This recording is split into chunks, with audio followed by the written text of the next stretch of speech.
Baik, mengawasi kinerja penyidik. Tapi bagaimana Kompolnas ini menilai proporsionalitas penetapan itu terhadap prinsip the best interest of the child? Ya, itu benar bahwa kami Kompolnas ini sudah turun ke lapangan. Sejak awal, sejak kasus ini meledak, artinya muncul, maka sudah dibagi kita kemana, saya kemana, Cak Anam kemana, Pak Ses kemana, Pak Pardi, dan semua komisioner itu sudah dibagi beberapa tempat. Khususnya yang tempat yang besar-besar ya, termasuk di Sulsel itu. Sehingga kita mengetahui bagaimana sih proses penyidikannya, penyelidikannya maupun proses-proses sampai ditingkatkan kepada penyidikan itu. Nah, untuk kasus anak ini kami juga menekankan kepada penyidik itu harus mengacu kepada perlindungan anak. Anak yang berhadapan dengan hukum kalau dia ditetapkan sebagai tersangka itu mereka adalah korban juga gitu loh. Kalau pelakunya anak maka dia akan juga menjadi korban. Ini yang menjadi garis highlight kami kepada para penyidik. Oleh karena itu dari PPA selalu dilibatkan untuk penanganannya. Gitu, Mas. Baik, saya mau ke Ibu Silvana. Ada 295 anak sebagai tersangka, hampir 300. Tanggapan KPAI seperti apa? Ya, yang pertama tadi dalam rangka polisi menangani anak-anak yang ditersangkakan ini, kami tentu terus berharap penegak hukum menggunakan Undang-Undang SPPA. Tadi sebagaimana sudah disampaikan oleh Ibu Ida. Nah, tetapi KPAI sebagai bagian dari tim independen pencarian fakta kasus kerusuhan Agustus September tahun 25 ini punya kepentingan yang jauh lebih besar. Yaitu kami berharap penegak hukum bukan hanya berhenti di anak-anak yang menjadi operator lapangan. Tadi saya dengar memang ada beberapa modus, yaitu ada 6 modus, apakah ke-6-6-nya itu dilakukan oleh 200-an lebih anak ini, kurang terlalu jelas tadi saya dengar, tetapi anak-anak ini kan yang bergerak di lapangan. Dan kami juga mendapatkan informasi dari anak-anak yang berhasil kami wawancarai. Anak-anak itu bukan yang termasuk 295 ini ya, yang sudah dipulangkan pada tanggal 26 Agustus dan 29 Agustus. Nah, setelah diperiksa oleh polisi kurang dari 1 kali 24 jam waktu itu. 24 jam. Ya, nah dari anak-anak ini kami mendapatkan informasi mengenai bagaimana mereka diajak ya. Jadi dalam terminologi kami dimobilisasi dan digerakkan untuk tiba di titik-titik tertentu. Nah, dari sini polisi tadi juga mengatakan kan lewat WA group, lewat medsos dan lain-lain.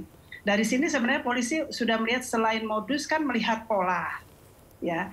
Dan jadi jangan berhenti di anak-anak ini. Kami berharap aparat penegak hukum dengan perlengkapan yang cukup lengkap dan canggih bisa menemukan lebih dari ini. Siapa yang menggerakkan anak-anak ini? Polisi punya cybercrime unit, polisi bisa bekerja sama dengan sektor kesehatan untuk mendapatkan informasi lain yang berkaitan dengan pemeriksaan anak-anak itu. Nah, ini kami berharap bisa memberikan titik terang kebenaran sebenarnya anak-anak ini terlibat sebagai apa di lapangan dan siapa yang menggerakkan mereka. Baik. Ibu Ida, kira-kira siapa yang menggerakkan anak-anak ini? Ya, itu Bareskrim tadi sudah disampaikan oleh Pak Kaba. Masing-masing Polres sudah melakukan penyidikan. Tentu saja bukan hanya seperti yang disampaikan dari Mbak Sili tadi bahwa tentu saja Bareskrim tidak berhenti sebagai anak-anak sebagai pelaku yang di lapangan, tetapi pasti akan dicari siapa yang diataskan, siapa yang menggerakkan, siapa itu memang keinginan dari masyarakat secara umum polisi supaya bisa mengungkapkan ini. Dan tentu saja Bareskrim tidak tidak berhenti di pelaku, pasti akan mencari siapa yang menggerakkan. Nanti biar Pak Kabar Eskrim lah yang menjelaskan mengenai siapa, bagaimana modusnya menggerakkan dan sebagainya. Karena memang itu menjadi ranahnya beliau, karena itu sudah materi dari penyidikan, maka mohon kami hanya bisa mengawasi apakah penyidikan yang dilakukan itu sudah sesuai, tidak melanggar HAM, tadi kepentingan terbaik bagi anak yang sekolah bagaimana, itu sudah menjadi pertimbangan dari teman-teman. Karena PPA juga yang dilibatkan di dalam pemeriksaan ini. Oke, tapi dan saat ini PPA, ya gimana? Iya, saat ini kira-kira sudah diketahui ya sebenarnya Ibu Ida dari kepolisian? Siapa pendananya, siapa yang menggerakkan sebenarnya sudah diketahui ya? Ya kan ini tadi kan rilisnya kan berkenaan dengan anak. Kemarin-kemarin saya pikir Pak Kabas sudah merilis yang berkenaan dengan yang lain. Ya.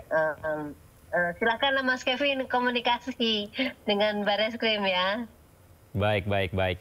Baik Ibu Ida dan juga Ibu Silvana, kita tahan sejenak sebelum melanjutkan perbincangan pemirsa. Selain umumkan para tersangka dalam aksi massa membara akhir Agustus lalu, polisi juga telah mengantongi perdana dalam peristiwa kerusuhan yang terjadi di sejumlah wilayah Indonesia.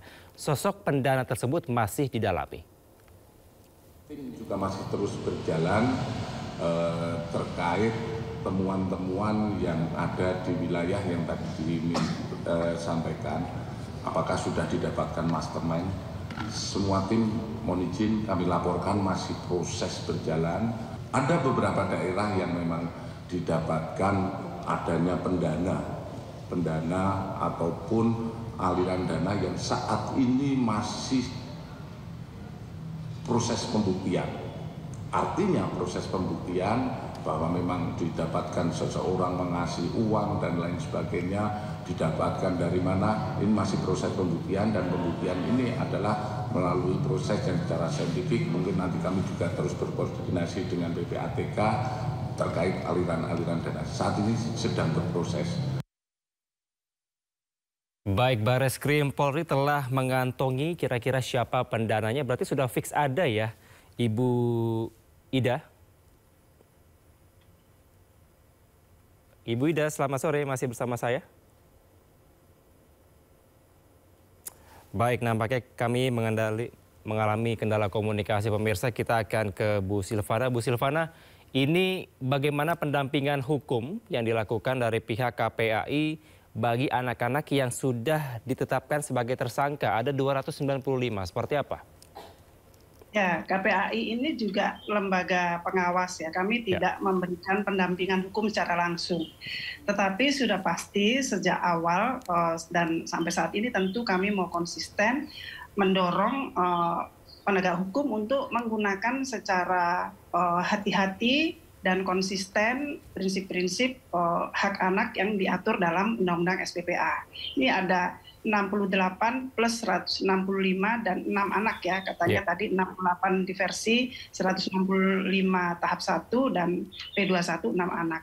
Nah, ya kami ingin memastikan agar tidak dalam proses penyelidikan dan proses lanjutan yang dikerjakan oleh polisi tidak ada kekerasan terhadap anak-anak dan hak dasar anak-anak itu dipenuhi dengan baik, terutama pendampingan dan juga kebutuhan kesehatan mereka selain kebutuhan pendidikan mereka dipastikan tidak terputus begitu saja karena proses pemeriksaan mereka.